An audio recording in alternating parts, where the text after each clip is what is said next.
जो भी मनुष्य अपने जीवन को जी रहा है, मनुष्य को कई बार ऐसा लगता है कि मैं कुछ लेकर नहीं आया, मैं खाली हाथ आया हूं, खाली हाथ जाऊंगा। हे विदुर, ये सरासर गलत है। न कोई खाली हाथ आता है, न कोई खाली हाथ जाता है। हर व्यक्ति अपना प्रारब्ध, अपने संचित कर्म लेकर आता है और कर्म को करके आगे ले जाता है। मतलब लाया भी है और ले भी जाएगा। जो हम कर रहे हैं आगे ले जाएंगे, और जो करके आए हैं वो भोग रहे हैं। जो करके आए हैं वो भोग रहे हैं। तो कर्म के 3 दर्शन बताए हैं: क्रियमाण कर्म, संचित कर्म और प्रारब्ध कर्म। क्रियमाण वो है जो हम कर रहे हैं, जो whatever we are doing, जो भी हम रोज कर रहे हैं, इसको क्रियमाण कहा गया है। संचित, जिनका फल हमें अभी तक मिला नहीं है, स्टोर में है, धीमे धीमे शने शने शने शने शने।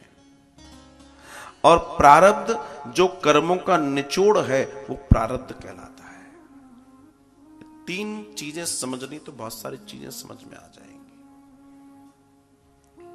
अक्सर मनुष्य इस बात से दुखी है कि मेरे साथ ये दुख क्यों है, लेकिन वो ये भूल जाता है कि तुमने जो किया है वही तुम भोग रहे हो।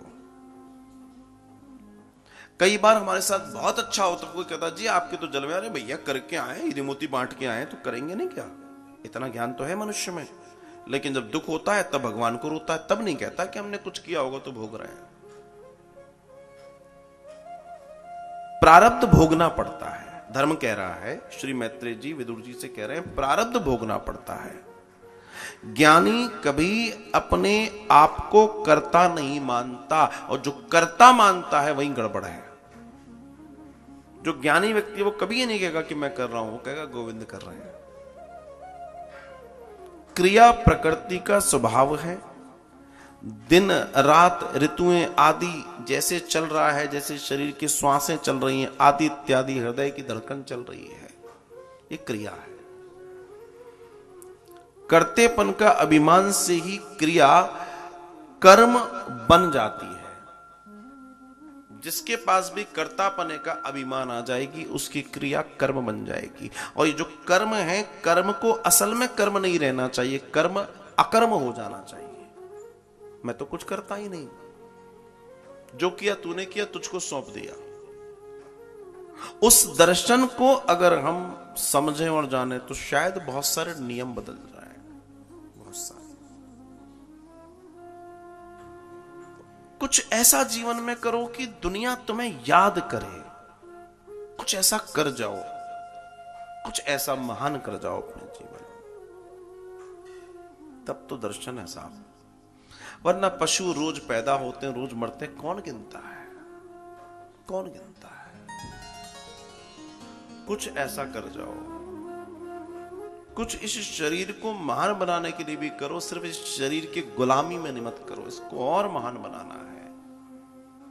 क्योंकि इसको तो सब कुछ चाहिए, छठों रस चाहिए इसको। इसकी कोई ये तृप्त नहीं होता कभी, इसको ज्ञान से ही तृप्त किया जा सकता है। आपने वो कथा सुनी होगी, एक व्यक्ति पर राजा प्रसन्न हो गया। राजा ने कहा बता क्या चाहिए? मुझे बहुत भूमि चाहिए। राजा ने कहा सूर्योदय से सूर्यास्त तक तो दौड़ता रहे, जितनी भूमि में तू दौड़ेगा वो तेरी हो जाएगी।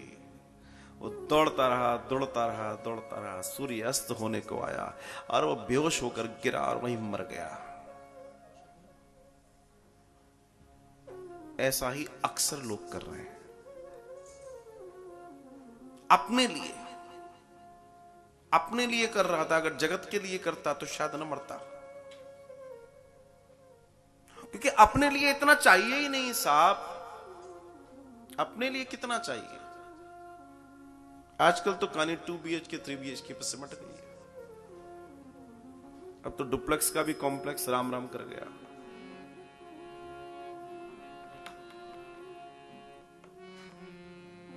समझिए, इसके बावजूद भी तृष्णा मिटती नहीं।